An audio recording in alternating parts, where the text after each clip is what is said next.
welcome back to my channel. I'm Tiana. If this is your first time here, I like to talk about beauty, health, hair, and fashion topics on this channel. So if you're into any of that, make sure to subscribe before you head out. And if this isn't your first time, as always, welcome back to another video. So in today's video, as you can see by the title, it is the food sensitivity test. So you may or may not know that I have already taken the one by Everlywell on this channel before, and if you haven't seen that video, I will link it up here for you guys to check out. This time I did one called MRT 170. So this tests against 170 different types of foods and chemicals, mostly foods, so primarily foods. And I ordered this through my naturopath. So as part of her program, she has us undergo a food sensitivity test and a stool test to see how our gut is operating and stuff like that. So that reminds me, this is going to be like a two-part series, possibly three. I have an idea for a third video. I'll run it by you, but for this video, this is going to be a food sensitivity test. And then the second video, I'm going to record it right after this. If you're interested in seeing how my gut is doing based on my stool test, I'm going to go over all of the results, and I was pretty shocked at what's going on inside of me. So I'm gonna film that right after this video. And the third video I was thinking about doing is, I'm kind of on edge about doing that one because I want to show you guys the supplements that I'm taking to combat the results that I got from the stool test. But you know, you can kind of cross a fine line. Like, people will be like, oh, I want to go take this too, without consulting a healthcare physician. So I'm just kind of nervous about putting that information out there because this is specific to me, and I don't want people thinking that they could just go and do this unsupervised. But yeah, so we'll marinate on that idea. But for now, we're doing the food sensitivity test. So this MRT 170 test is a blood test similar to Everlywell. You submit samples of blood. However, this one I had to actually go to a laboratory so they could draw my blood, because this required 6 vials of blood. That is a lot of blood. Everlywell I could just do at home by myself, but this required a lot of blood for me. And I kind of went through a few different phlebotomists because they couldn't seem to like find my veins. So it was very painful. The first lady couldn't get it. The second guy, the needle popped out of my arm, he couldn't get it. And this third lady was like, move over everybody, I got this. And so she filled up 6 vials, but she ended up dropping the 6th vial on the floor. So I had to do 7. But anyway, we got it all done, and afterwards I just looked like a pincushion. But yeah, so I got my blood sample, submitted it off for testing, and I got my results back, and I wanted to share it with you guys. I do have it pulled up in front of me, like I said, and I guess I can just go through each of the categories. So the way that this test is formatted, it's grouped in like vegetables, you have your fruits, you have your meats and stuff like that. And then I want to kind of compare it to the Everlywell test that I took a year ago. So if you're not familiar with food sensitivity tests, what they do is take your blood and they'll put it in like a little petri dish or whatever, and then when they put your blood in it, they let it sit for a while and see, does your blood form antibodies against the food or whatever. And if it does, that means your body is sensitive to it, it's reacting, it's attacking, it's trying to protect you from that food. So whenever you consume these foods, it's escaping your gut, essentially. Like, you have a leaky gut. I don't know if you've heard that term before, but there are foods that can kind of permeate through the intestinal lining. When these foods come into contact with your bloodstream, your body is like, hey, this is not supposed to be here, attack. So it will start to attack itself, and that can lead to autoimmune triggers and just a lot of different problems in your body. So you really kind of want to eliminate any foods that you're sensitive to for a while. And the thing about food sensitivities is they're not permanent. So you can heal your gut and you will be able to eat whatever food again, or you can choose to ignore it like I did. A lot of people asked me after I took my Everlywell test, like, how did it work out after you eliminated the food sensitivities? I might have said I was gonna do it, but I never did it, and I felt every bit of it. So this time around, I'm actually going to adhere to my results. So let me share those with you guys really quick. We'll start with chemicals. I don't really eat chemicals like that, but it looks like I have sensitivities to acetaminophen, sodium sulfite, FD and C red 4, and potassium nitrate. So Anything that you see in yellow, you'll see is considered sensitive. Anything in green, you're not sensitive to. And if it's in red, you kind of want to just avoid that food altogether. But as for me and what I was told by my naturopath, she wants me to avoid anything in red and anything in yellow because I'm still reacting to it. It's just not as severe, but it's still a reaction. And as far as the green foods,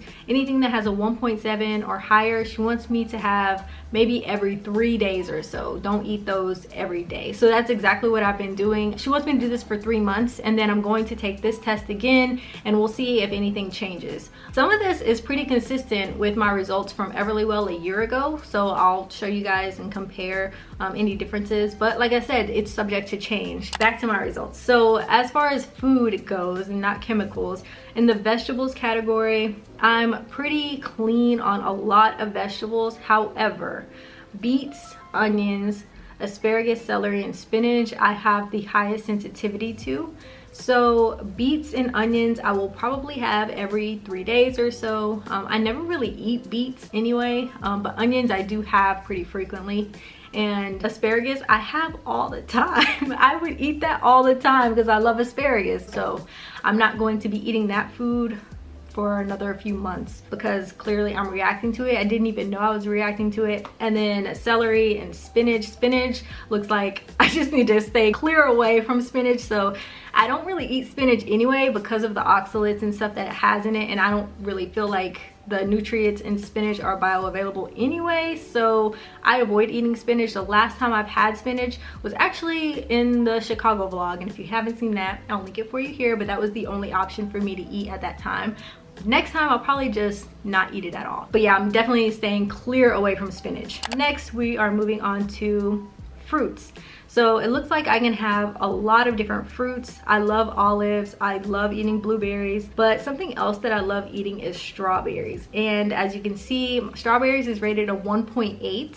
and that means I can only have it every 3 days, and before I used to have it every single day. I would usually have half a cup of fruit a day, and that consisted of blueberries and strawberries, but now it's really just like blueberries. I've also introduced pineapple. I've had some watermelon too, and I want to start introducing other fruits that my body seems to agree with, like papayas or something like that. At the same time though, I'm still only going to have maybe half a cup of fruit a day if I have fruit that day. I'm not someone who eats fruit all the time. Fruit still spikes your blood sugar. Yes, it's a natural source of sugar, but it's still sugar. And I don't know why people are like, but it's natural. Like, your body still reacts to it. So I stick to half a cup or less a day, or none.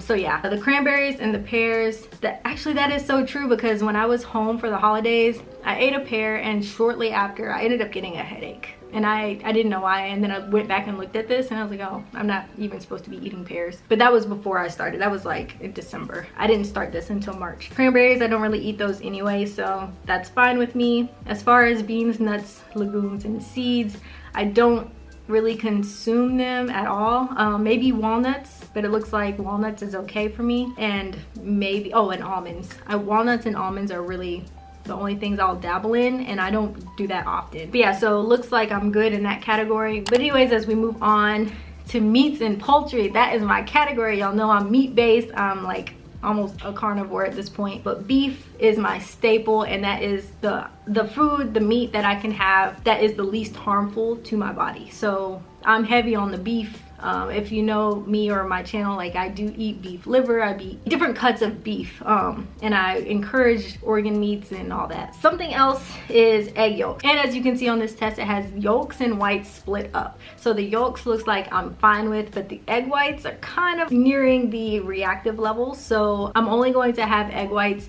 maybe twice a week, if that, so like every 3 days or so. But I really loved having bacon and eggs for breakfast every single morning, but it looks like I'm gonna have to cut back on that. So what I've been doing instead in the morning is having maybe 2 or 3 slices of bacon and then a little beef breakfast steak, and then maybe an avocado and half a cup of fruit. That's pretty much what my breakfast looks like now. But on the days I can have eggs, I'm just like so happy, because I love eggs, and I hate that I can't really eat it like that anymore. But everything else looks fine. Chicken is another one. I cut that out, like, even with my previous naturopath, because I knew chicken is not the most nutrient dense source of meat. My preference is beef because I just know how many like minerals and nutrients are in beef and stuff.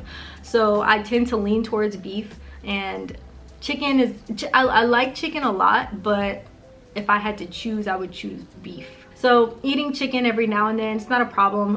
It's not something that I eat every day anyway, but it's nice to know that I can still have it. Next, we'll go with spices, flavor enhancers. So we have oregano, we have ginger, maple dill, all of these different types of seasonings and spices and stuff. But it looks like garlic and vanilla are the items that I should probably have every 3 days or so. Vanilla I don't consume at all, but garlic is something that I was heavy with, so I'll have to cut back a little bit with garlic. And then cumin, cardamom, turmeric, and mint are something that I'm going to have to stay away from entirely. So only one of those that I would eat would be turmeric, because I know that it has some health benefits to it, but now I'm just going to cut that out, so we'll see how well my body does with that. Now I do visit a farmer's market and I really wanted to get honey, so I'm so glad to see that honey is only at 1.6, so it's kind of approaching the reactive level, but it's still something technically I can have every day. So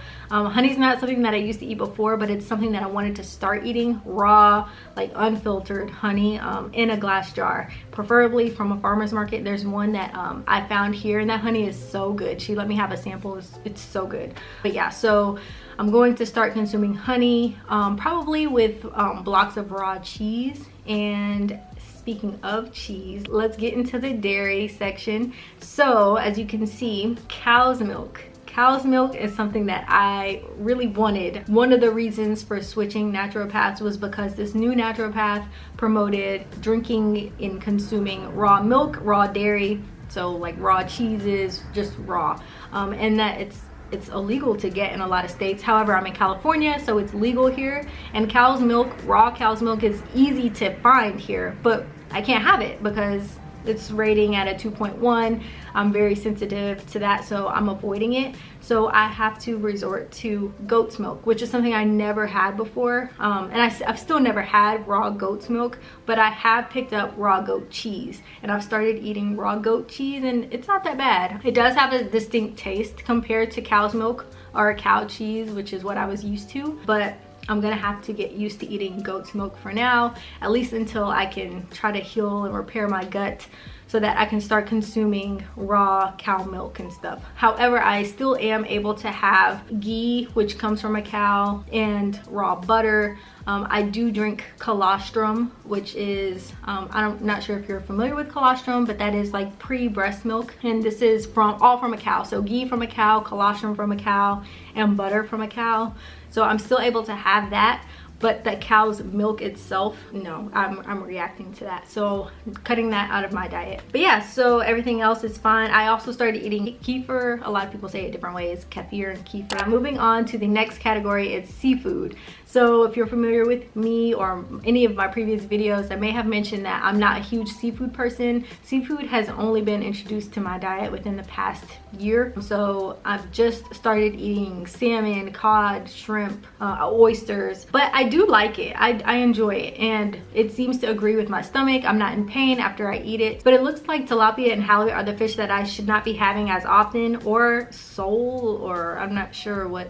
I've never heard of that fish, but I don't eat any of those three anyway, so no problems with eliminating those. But I have had crab, salmon, codfish, tuna. I love tuna, and I've had shrimp, some oysters. So I'm pretty much good in the seafood category, so I eat that with a lot of beef. But those are my go-to primarily for animal protein sources. Y'all, I almost forgot about the grain section. Like, we gotta get into it because I have so many sensitivities in this section. Like quinoa, y'all know that is a staple in my diet. Like, I love quinoa, and I eat quinoa pasta. Like, I eat quinoa a lot. So this is coming in at a 2.1, so I cannot have it at all anymore. So I've had to find substitute kind of pastas made out of just brown rice. They're gluten-free, and I used to eat pasta that was made of quinoa and brown rice. So now I'm having to make some slight alterations to the way I eat. Also, rye, oat, wheat, and millet, I need to stay clear of those. I gave up oatmeal maybe about 6-7 months ago, so I haven't, actually longer than that, I haven't had oats in a while. I am really happy to see that rice is still one of the items that I can eat because I love rice. I eat mostly brown rice, and I think I'll have white rice sparingly, but primarily brown rice all the way. But I was just kind of sad to see this. It didn't come as a shock exactly, because when I took the Everlywell test a year ago, a lot of the grains came up as me being sensitive to, so I'm not entirely shocked to see that on this report. But it does kind of make me sad because I like quinoa and I liked eating oats and stuff, but wheat, I don't think anybody should really be eating wheat, but that's just my opinion, y'all.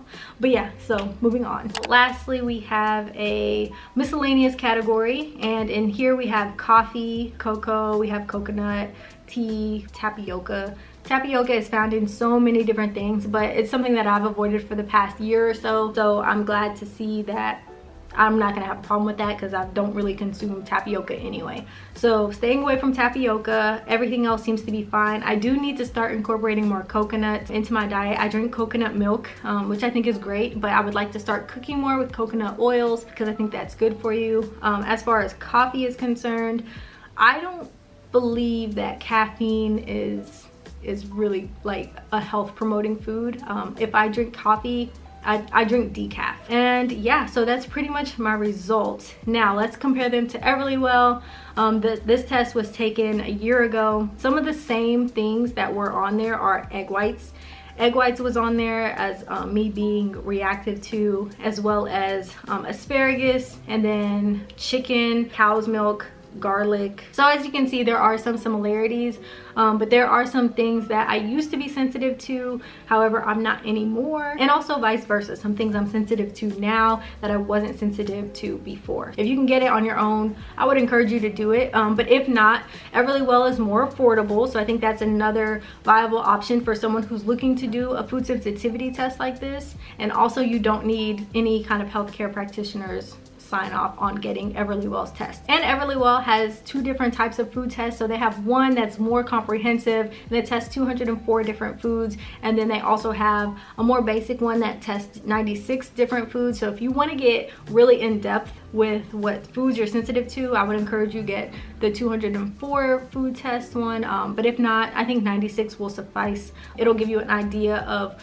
what you're reacting to. Maybe you are having problems and symptoms and you had no idea that it's coming from things you're eating. I'm one who believes that problems can start from your gut, so I highly encourage you guys to take care of yourselves. You guys, this time around, I really am avoiding the foods that are coming up on my test. In about 3 months or so, I'm going to retake this test, and of course I'll share with you guys the results that I get, but I'm hoping, keeping my fingers crossed, that I have more foods that I'm going to be able to start eating, like garlic and onions. Like, what foods are there that don't require garlic and onion? Like, I need some flavor in my food, y'all. But yeah, so that's pretty much it for this video. I don't want to make this video too long. I just wanted to come on here, share with you guys what I'm eating, what I'm not eating, and all of that. So other than that, you guys, make sure to stay tuned for the next video. I'm going to record it right after this. It's going to be based on my gut test, basically my stool test. So if you're interested in that, make sure to stay tuned until next week's video. Other than that, make sure to give this video a thumbs up if you enjoyed it, if it was helpful at all, and make sure you subscribe before you head out. If not, I hope we cross paths again. I will see you guys next week.